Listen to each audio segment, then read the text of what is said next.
โอ้ผู้แข่งเชือกกระทะห่างอยู่นี่เจ้าพนักงานคุณอยู่บ่เอาดอกเขาเป็นประโยชน์ทุกตัวคุณเรียนเลี้ยวไปเรียนไล่นี่ก็งานเขาเอาดอกก็เดี๋ยวท่านโอ้พักหมดก็มาหายก่อนก็ได้ลงเรือหรือว่าเป็นดอกเรือแล้วไม่ได้พอเครื่องพอลอยก็หมอลงมา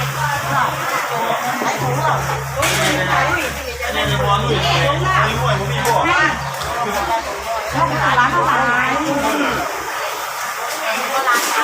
หลายที่นู้นเป็นหลุดหมู่เ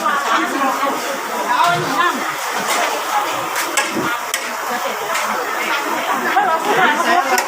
ำมวยกันเลยว่าเงินร้อนอย่างนี้พี่โตเอาให้เราแหนหวานโอ้อันวันแล้วเอาข้าวอะไรเนี่ยเอาพวกกันอยู่น้ำไหลล่อแล้วก็เผาแล้วจะกินหวานมีแง่ทำในร้านสวยดีขึ้นอ่ะสองอันเอาไหลล่อมาไหนมาเอาลูก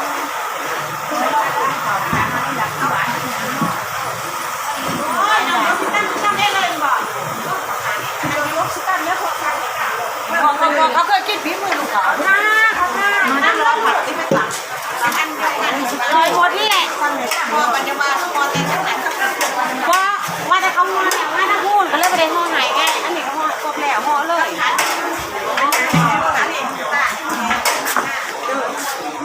ห่อเธอประดุไอ้ไปเอ็มเดห่อเนี่ยห่อถ้าผมทั้งคนใหญ่ใหญ่ห่อ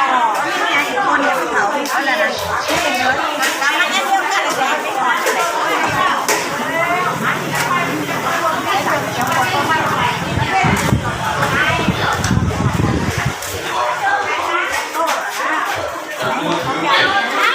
นี่เหรออันยี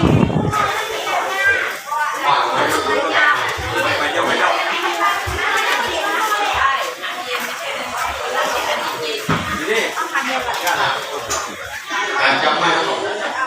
ขยับหางของเด็กดาวการคนที่ภาษาการจับไม้ปฏิบัติเยอะไกลๆในสี่คนมักสี่หอนได้ไหมหมออยู่พูดแต่เล่งใส่มันก็หอนไม่มันดูดพอดีเท่ากับขยับหาตำแหน่ง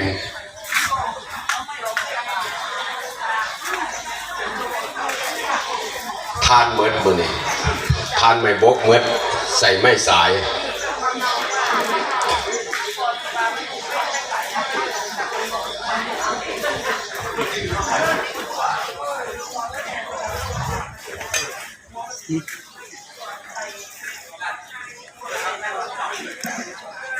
อย่างอีก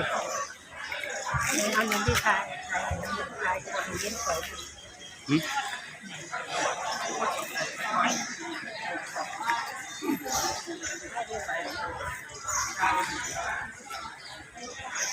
ปกิไทยก็คอยก่อนนี่เขาถ่ายไปลง YouTube เดี๋ยวไปถ่ายก่อน7 นาทีเอง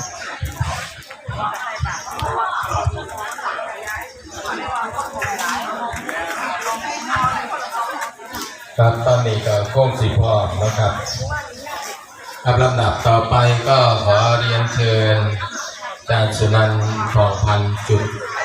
ทุกเทียนบูชาพระรัตนตรัยครับ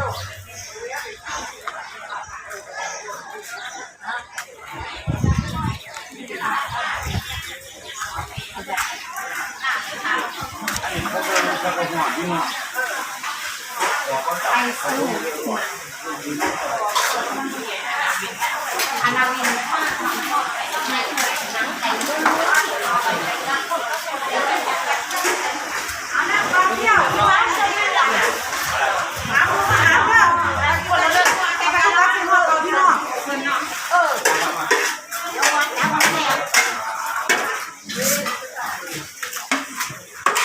โอ้ยูทูบเบอร์ยูทูบแบร์เอาไปก่อนที่มาเนี่ยตัวผู้อ่ะ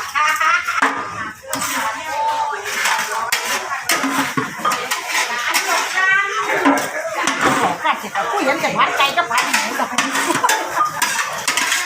ไม่เดียวอันเดียวกันหรอกคนละอันคนละเชือนเอาไปเลยยกมายูทูบเบอร์ปิดที่เรา